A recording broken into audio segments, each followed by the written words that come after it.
السلام علیکم سامعین، 3 صفر المظفر اور 29 جولائی ہے۔ خبر کا عنوان ہے ہندوستانی نرس کی موت کی سزا پوری طرح رد ہو گئی ہے۔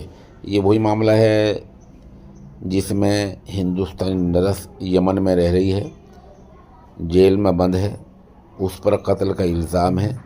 پہلے اس کو پھانسی کی سزا کا اعلان کیا گیا تھا، لیکن اب بتایا گیا کہ پھانسی کی سزا یعنی موت کی سزا پوری طرح رد ہو گئی ہے۔ ہندوستانی نرس منیشا پریا کو یمن میں سنائی گئی موت کی سزا کو پوری طرح رد کر دیا گیا ہے۔ اس بات کی اطلاع ہندوستان کے مفتی کنتھا پورم AP ابوبکر موسلیار کے دفتر نے ایک بیان جاری کر کے دی ہے۔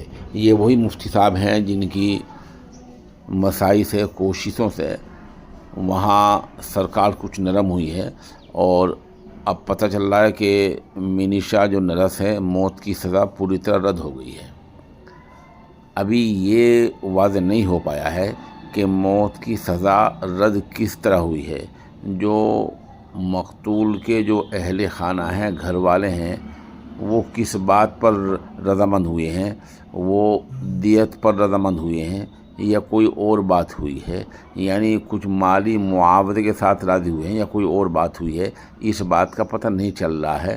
خود مفتی ابوبکر صاحب کے دفتر سے جو بیان جاری ہوا ہے، اس میں یہ بھی لکھا ہے کہ یمن کی سرکار کی طرف سے ابھی کوئی باضابطہ بیان جاری نہیں ہوا ہے، لیکن ہماری اطلاع ہے، اور یہ بھی انہوں نے امکان اور امید ظاہر کی کہ ابھی بہت جلد وہاں کی سرکار سے بھی بیان جاری ہو جائے گا۔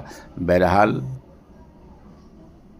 خاتون نرس کی موت کی سزا پوری طرح رد کر دی گئی ہے۔